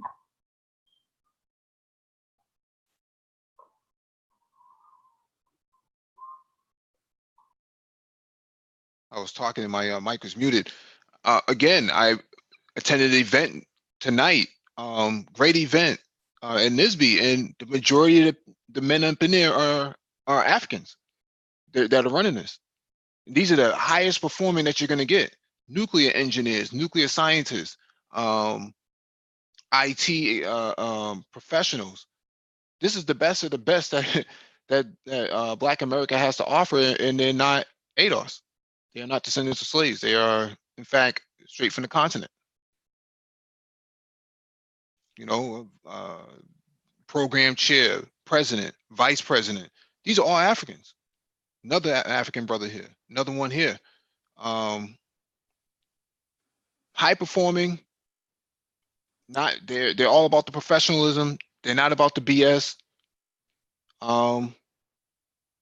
Yeah, I don't know what else to say, man. People could, you know, sit around and act like, you know, this doesn't mean anything, but in my opinion, based on my experience, they are moving at a considerably high pace, highly butter laid as well. So we had a great time tonight, man. I hope in the future that the Brain Trust can get to this level and actually start doing things like that. No, we will. You got the Chinas up in there, you know, you got the Asian girl up in there, you know, the white girls all up in there, all over the place. Indian chick behind the pillar, you can't see her. Another Asian girl up in there. I think she's Filipino or something like that. Yeah. So, and they checking for brothers. You see it. They not showing up there for nothing. Mike, I was just about to say that the people that are y'all see it together, if you're having interest in being something like that, you're gonna lose out on the most intelligent people that you should be meeting. Yeah, that's a fact. That's a fact.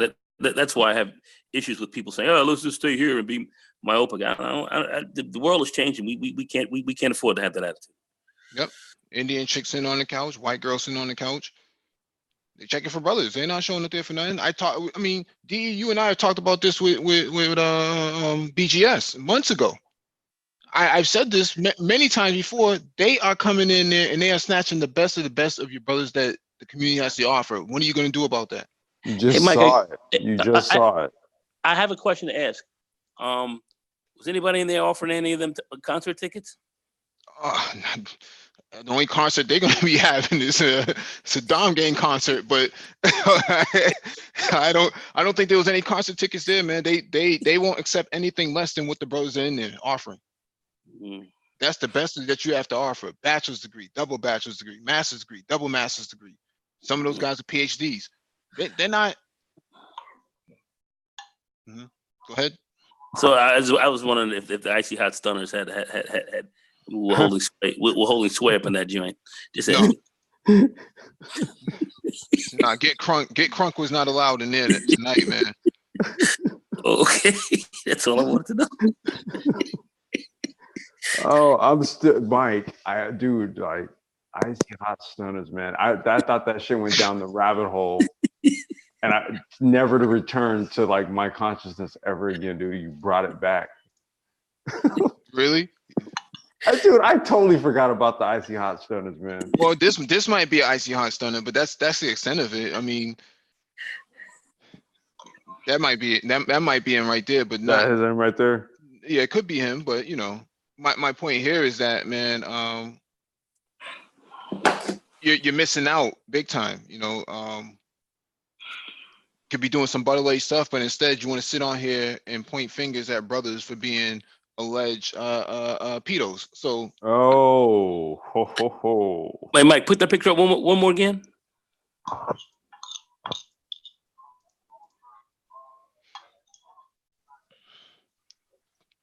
Can you see it, Nagone? Yes, I can. This is the president. This is the vice president. Yeah, that's what's going on. He's an engineer. Another engineer there. She's an engineer herself. So what you got, man, is the best of your community is leaving. I don't see any Pookies and Ray Rays at these events. I've been going to these things for years, and I've never seen a Pookie and a Ray Ray there. So you can say what you want to say. And I can't wait to show y'all what goes down at the track, dude. Mm-hmm. I cannot wait. Same shit. Hey, Mike, you forgetting the educated Pookie and Ray Ray. Oh yeah, the new guy. You know, the guy who can you know, he's situationally intelligent, right? You know, he's like Braxton from you know, Jamie Foxx show. Jamie Foxx show. Yeah. Braxton P. Hartnebrig. Yeah, he wears Argyle sweaters, you know, when it's time to go out to a bar mitzvah or something like that, and then he throws on the silkscreen t-shirts and snapbacks, you know, when he hits the street. This disgusting. It's fucking disgusting. Oh, Another light-skinned sister here, man. Just a lot of butterlay stuff going on, man. Program chairman right here, my dude, man. Always chop up game with him. Just a whole lot of butterlay stuff they talking in there, man. and they woke. They calling out white. That was the whole purpose of the event, was to call out white supremacy in the workplace. Like we were talking about Saturday during IT talk, the tech talk. Same discussion we were having Saturday, they were having it tonight. They put those people in the chair, for lack of a better description, and squeeze them and squeeze them to make them understand diversity and inclusion and what you're missing out on when you don't bring Black men into the workplace. Great stuff. Mm-hmm. Oh, but you know, we ain't out here doing nothing. No, because they you know, we're too busy, you know, using our passports to go overseas and do the same thing that Icy Hot Thunders are doing here. It's so hilarious. Can't make this stuff up, man. Yeah, the narrative they're running is whack. But like I said, it's got no legs, man. It's not going anywhere. I mean, they're trying, but the narrative is weak. The narrative is weak. If the brothers with the money are going overseas, it means that the ones without the money are staying, and you gotta have money if you're going to be, they don't want you if you don't have any money. Your brothers don't do anything for us. You know what I'm saying? You're going overseas to do. What about Pookie and Ray Ray? How do you get those sneakers that you're wearing, the dress you're wearing? You know what I'm saying? So they complaining now about the big money is leaving, the small money is staying. All right, man. Please hit the like button if you've not already done so. Hit the notification bell as well to get those updates from the Black Brain Trust, including those posted on the community tab. Also, we will be on Black Ram 313 tomorrow, so make sure you check that out. If you're not subscribed to Black Ram 313, make sure you go do so right now. Hey, Mike, what time is that at? 8 o'clock Eastern Standard Time. 8 o'clock Eastern? Yep. Okay.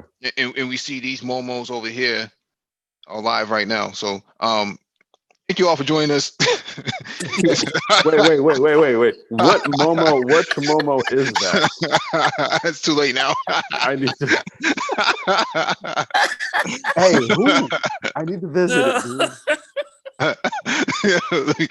Give me a code. Give me some code word. Man, shalom, everyone.